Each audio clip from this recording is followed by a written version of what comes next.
Welcome back, everyone, to another deep dive with Talk Testimonies. Today, we are going deep on a recent Supreme Court case. Sounds good. That deals with the Social Security Administration. Okay. So basically, this case, involved this question about whether or not federal courts have the power to look at these decisions made by the Social Security Appeals Council. Right. Specifically when they're dismissing a case because it wasn't filed on time. I see.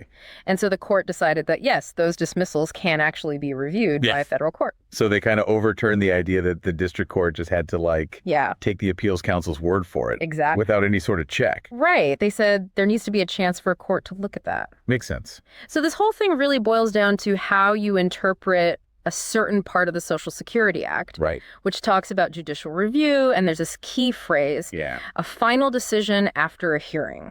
What does that actually mean? Right. Well, so the Social Security Act lays out, a pathway for somebody to ultimately bring their case to federal court. Right. And that pathway involves receiving a final decision of the Commissioner of Social Security made after a hearing. Okay. Now, in this particular case, the person applying for benefits did have a hearing in front of an administrative law judge, or ALJ. Right. And that's where they sort of make their initial case. Yeah, they present all their evidence. Make their arguments. Okay. And so the argument was that, look, this claimant had that hearing so that after a hearing, requirement has been met. Right. Even though the appeals council, which is sort of like this next level of review within the Social Security Administration, they don't hold their own hearings. They just look at the paperwork. And in this case, they dismissed the case saying it was filed too late. Right. So the question is, should that procedural dismissal by the appeals council totally block anyone from looking at this case? Right, especially when there was a hearing about what actually happened. Exactly. The facts of the case. Right. And I think there's a point raised about how many of these dismissals actually happen. Yeah, it came up that the appeal council actually issues about 22,000 dismissals every year. That's a lot. It is. So if none of those could ever be reviewed, that's a lot of people potentially being affected. Right. Their benefits are on the line here. Exactly. Now, I know that we had a friend of the court weigh in on this, an Amicus curiae. And I always want to explain that for our listeners because, Sure. They may not be familiar with all this legal jargon. Yeah. Amicus curiae. It's basically like a friend of the court, somebody who isn't directly involved in the lawsuit. But they offer their, legal expertise just to kind of help the court. Yeah. Just provide some more perspective. Understand all the angles, right? Exactly. And what did this amicus have to say about this whole after a hearing thing? Well, they basically argued for a stricter interpretation of that phrase. They said that phrase should mean that the specific decision that the court is reviewing needs to be directly connected to a hearing required by the Social Security Act. Okay. They argued that when the appeals council dismisses a case for just being late, that's a procedural decision. Right. Not really about the, substance of the claim. Right. It's like a technicality almost. Yeah. And they basically said that judicial review should only kick in when it's after a decision. Okay. That follows a hearing on the actual, substance. Merits of the case. Okay. So it's about whether that timeliness is tied to the actual hearing. All right. Well, let's switch gears a little bit and talk about what counts as a final decision. Okay. Because the appeals council's dismissal, that was the last word from the agency. It was. So the petitioner was arguing that makes it final, right? Right. They were saying, look, the appeals council dismissed my case. That's it. That's the end of the line within the Social Security Administration. It's got to be a final decision. Right. And I remember Justice Ginsburg making this point about how procedural dismissals are usually handled. Yeah. She pointed out that in a lot of other areas of law, if a case gets dismissed for a procedural reason, missing a deadline, that dismissal is usually considered a final decision that a higher court can review to see if the lower court got it right. Got it. On that procedural issue. But the amicus had a different view on this. Okay. They tied it back to the after a hearing requirement again. All right. They said, don't look at final decision just by itself. You got to look at it with that after a hearing idea. Right. And they said that Congress gave the Social Security Administration the power to decide what counts as a final decision of the commissioner. Okay. And I think that includes decisions about whether agency rules were followed. Like these deadlines. Exactly. So in their view, a dismissal for being late is part of how the agency determines finality. Okay. Especially when you're thinking about that after a hearing condition. Mm-hmm. And Justice Sotomayor, I think she brought up this really interesting hypothetical. About a postmark. Yeah, like imagine somebody mails in their appeal, right? And the postmark is like smudged or it's not clear. Oh, no. Her point was, should the agency have the absolute final say on whether that appeal was on time? Right. Even if the person says, look, I mailed it way before the deadline. Right. And can prove it. Right. She was questioning whether a court shouldn't be able to step in. Right. And review that kind of fact-based decision. Yeah. Like, did they actually follow the process correctly? Exactly. Because a simple mistake with the mail could end up costing somebody their benefits. Right. And they would have no recourse whatsoever. That's right. That's a scary thought. It is. Now, let's get into this idea of a presumption of judicial review. The person who brought the case was really arguing that we should generally assume that agency actions can be reviewed by a court. Right? Like, that's kind of the default. Yeah. Their lawyer argued that it's this longstanding principle in American law that favors judicial review. Right.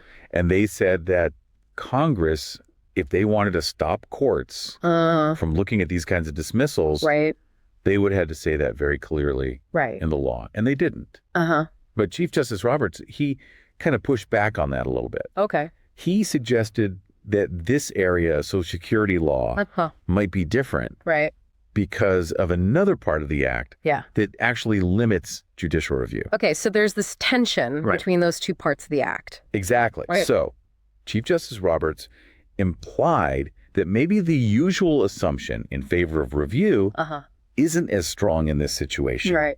Because Congress did specifically create a path for review for final decisions after a hearing. So maybe other things like procedural dismissals aren't automatically assumed to be reviewable. Got it. I think it's interesting that the government, even though they ultimately agreed that the case should be sent back, they also agreed that the appeals council's dismissal was a final decision. That seems like a pretty important point of agreement. Yeah, like they're on the same page there. And then it brings us to the role of the district court. You know, if they find that the appeals council actually did mess up on this whole timeliness issue, the petitioner was arguing that the district court should then be able to jump in and actually review, like, the substance of the ALJ's decision. What was their thinking there? Well, their lawyer pointed to this sentence in the Social Security Act that says the court can basically do whatever it wants with the commissioner's decision. Like affirm it, modify it, reverse it. With or without sending it back to the agency for a rehearing. Got it. So they said, look, this gives the district court the option to just go straight to reviewing the ALJ's decision. If they think the appeals council was wrong about timeliness. And they even suggested that this might be a situation where the usual rule that courts should only review the reasons the agency gave for its decision, which is known as the Chenery principle, that might not apply here. Okay, so they're really trying to give the district court a lot of power. Yeah, a lot of flexibility. But Justice Ginsburg brought up this really practical point. Why skip over the appeals council? I mean, isn't that the next step in the Social Security Administration's own process for reviewing these cases? So why not let them do their job? Yeah, she basically asked, why, if the case is timely, shouldn't it go back to the appeals council? So they can actually consider the substance of it? The merits, right? And the government was pretty clear. They argued for sending it back. They did. To the appeals council. What was their reasoning there? Well, they emphasize this important legal concept called exhaustion of administrative remedies. Got it. Which means you basically have to go through all the steps within an agency. All the levels of review. Exactly, before you can go running to court. And they also brought up the Chenery principle again, saying that courts should stick to reviewing just the reasons the agency gave for its decision. So sending it back to the appeals council allows them to, you know, do their job, consider the merits, and build a solid record in case it does end up in court later. That makes sense. It's respecting that agency's process. Now, were there any concerns raised about, you know, if all of these procedural dismissals became reviewable? Yeah. Would that flood the courts with a bunch of new cases? The Amicus curiae definitely brought that up. They said if every single dismissal by the appeals council could be taken to federal court, it could really overload the system. That makes sense. Especially given how many Social Security claims are processed every year. Yeah. There's a ton of them. There are. So they basically said that Congress designed this limited review process to prevent that from happening. To keep things manageable. Exactly. But the other side pointed to what was happening in the 11th Circuit, which is a federal appeals court. And they were already allowing this kind of review. So their point was like, hey, it's been working there. Exactly. They said, look, it hasn't led to this massive influx of cases. Right. So maybe it wouldn't happen nationwide either. And the government, I think, also kind of downplayed. They did. The worry about like this huge wave of lawsuits. Right. They didn't seem too concerned about that. And I remember Justice Kagan, she pointed out something kind of unusual. Yeah. That the amicus who's appointed by the court was actually arguing against the Solicitor General. Interesting. Who represents the government. The U.S. government. Yeah, in Supreme Court cases. Right. And that's not a very common thing. No, it's not every day you see that. Okay, so putting on our imaginary 10th Supreme Court Justice hat here. Okay. What's your overall take on this whole issue? Well, from that 10th chair, it seems like the big tension here is between making sure things are fair. Right. For people who are trying to get Social Security benefits, but also respecting the way the agency is set up to run efficiently. Right. The Social Security Administration needs to be able to manage its workload, enforce deadlines. Yeah. But whether somebody actually missed a deadline seems like a pretty basic factual question. Yeah. And it doesn't seem right to completely shield that from any kind of review by a court. Especially after the person already went through that whole hearing. Exactly, like they had their chance to present their case. Yep. So a rule that says no court can ever look at whether an appeal was on time could lead to some really unfair situations. Right. Where valid claims are dismissed just because of a technicality. Right. Just a procedural error.